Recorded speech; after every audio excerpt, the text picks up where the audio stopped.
Hey, this week I had the privilege of visiting two of what are called GROOCS, and that's Group Open Online Courses. So we're working with about 5 different groups in different cities in the US who are assembling small groups of people to do the MOOC to see how it works for them. So I visited 2 in Washington, D.C., and the first one was one that Akima Price is leading. And that was a group with a group of women in the Kenilworth neighborhood of Washington, D.C. And as they talked about their experiences, I could see a lot of the concepts from the courses sort of being very relevant and coming in. So for example, one of the women was talking about gentrification of her neighborhood and how there was a push to move them out of their apartment buildings or their homes, and how she didn't want to move because she'd grown up in the neighborhood, she loved the neighborhood, her friends, her family were in the neighborhood, and there was a lot of sort of sense of place, sense of community coming out in her comments. And these women, even though they don't personally own green space necessarily, talked about how much they love gardening, how much it meant to them.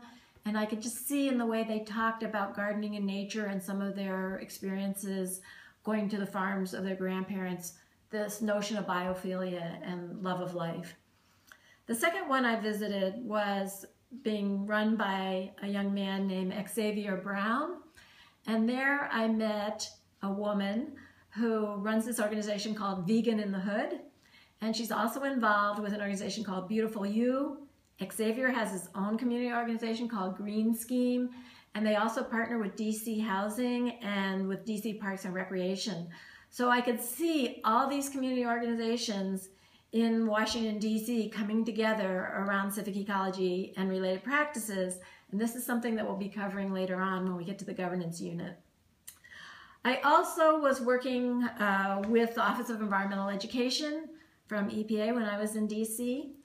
And one of the things as we were meeting about a large national project that I work with EPA on is this idea of a lot of environmental education teaches lessons, and then it expects or hopes that people will take environmental actions as a result of the information that they're using.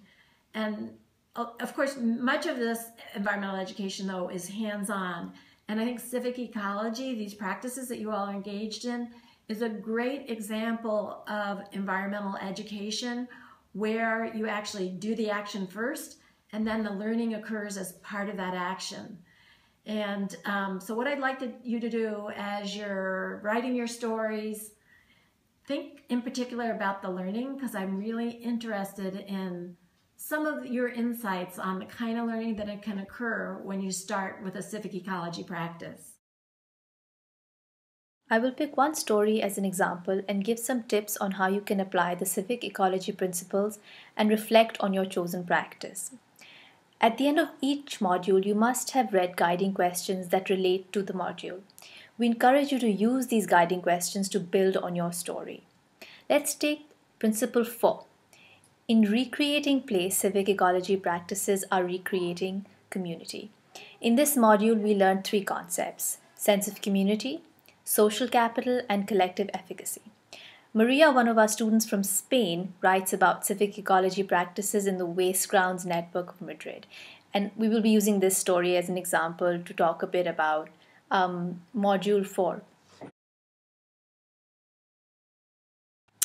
What I really like about this story is that she describes the practice, the work that the civic ecology stewards are doing there, and she relates them to the principles at the same time. It demonstrates that she understands the concepts and is applying them. Taking the example of sense of community, the guiding questions are: does sense of community play a role in your practice? Do you see any evidence of sense of community as an outcome of the practice? And so Maria talks about how the stewards have a shared picnic, and then during these social gatherings, the stewards identify other similar broken places in the city along the M4 highway. Now, the stewards are a multidisciplinary group of academics, and they come from architecture, filmmaking, sociology, forest engineering, and they're mainly part of the university community. So this practice is creating a community of academics with similar interests while they are at the waste grounds. So how do civic ecology practices contribute to a sense of community? Through civic ecology practices, stewards strengthen a sense of community. And one of the outcomes of this civic ecology practice is that the stewards are identifying other broken places, and their goal is to find other civic ecology practices and to collaborate with them.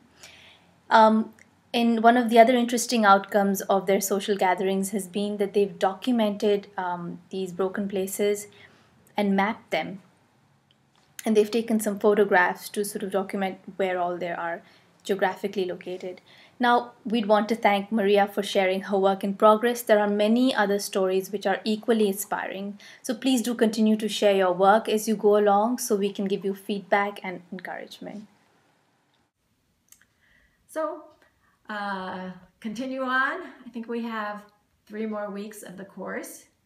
I think there's 2 more weeks of content that will be posted, and then another week for you to catch up, finish your stories, finish your assignments.